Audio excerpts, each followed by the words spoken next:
Coming in at number 10 is Itzy with Tunnel Vision, the title track from their 11th mini-album. This comeback followed a very structured rollout. The trailer dropped in mid-October, followed by a detailed promotion schedule and concept photos released over several days. That kind of pacing is typical for established groups, and it helps maintain steady attention rather than relying on a single viral moment. What's interesting here is that this release came late in the year, which usually makes chart competition tougher.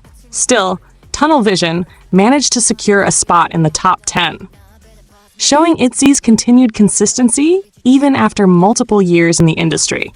Did you expect Itzy to land here or higher?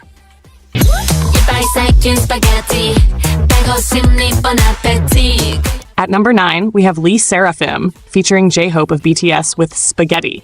This song arrived as part of Sserafim's first single album, and the rollout leaned heavily into visual storytelling.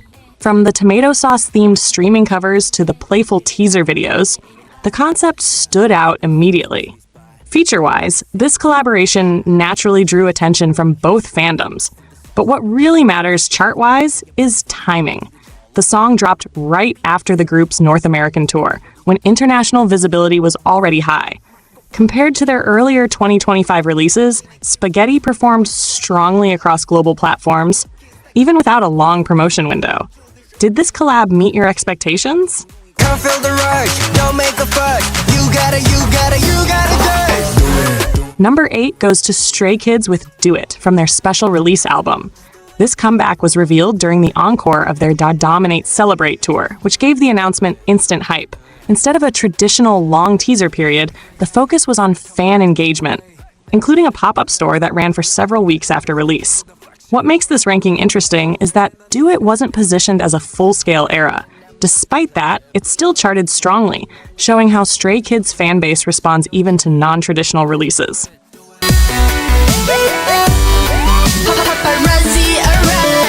At number 7 is A2O with Paparazzi Arrive. This marks the group's first EP, and debut releases are always risky in competitive chart environments. Pre-orders opened nearly 2 months before release, signaling strong label confidence and early fan interest. The multiple physical versions also played a role in boosting first-week performance. For a relatively new act, landing in the top 10 suggests solid early momentum, rather than just short-term curiosity. Keep an eye on how their next release performs. That's usually where long-term trends become clearer.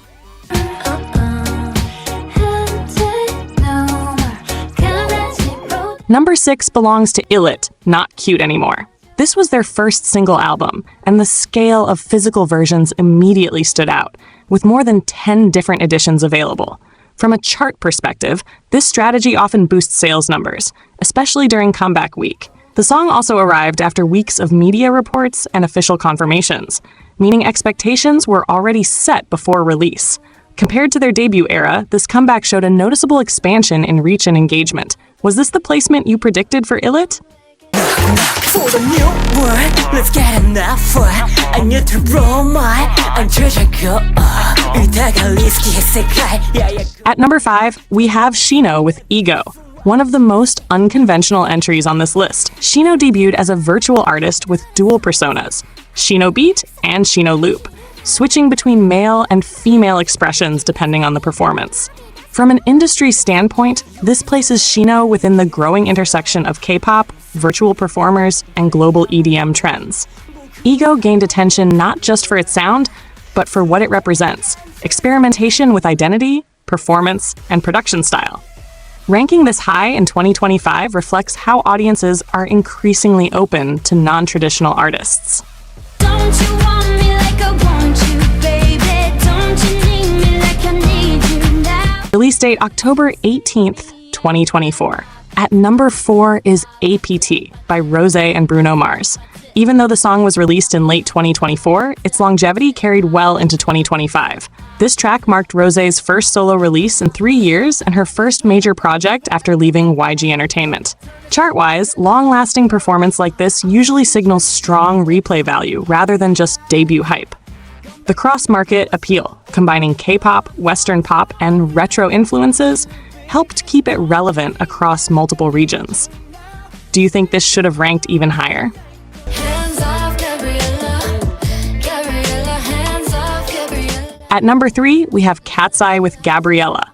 This song became their highest charting release to date, breaking into the Billboard Hot 100 and reaching the top 20 on the Global 200. Compared to their earlier single Gnarly, this showed clear upward momentum. Beyond charts, the Grammy nomination added another layer of industry recognition, which often reinforces long-term streaming performance. For a group still early in their career, this ranking highlights a strong growth trajectory. Just missing the top spot at number 2 is BLACKPINK with Jump. This release marked a major shift, not just musically, but logistically. It was their first song distributed outside of Interscope, and it leaned heavily into hardstyle and EDM influences. The result? Multiple number 1 positions on global charts and top 10 placements across dozens of countries. From a data standpoint, this was one of the most internationally dominant K-pop releases of the year. So why number 2? Let's talk about the song that went even further.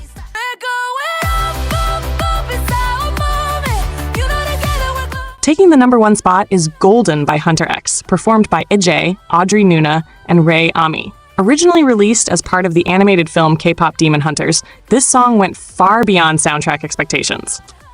It reached number 1 on the Billboard Global 200, topped charts in over 30 countries, and earned multiple Grammy nominations, including Song of the Year.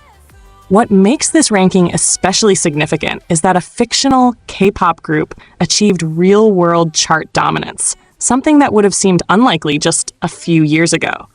This placement reflects how storytelling, animation, and music are blending in new ways within the global K-pop space.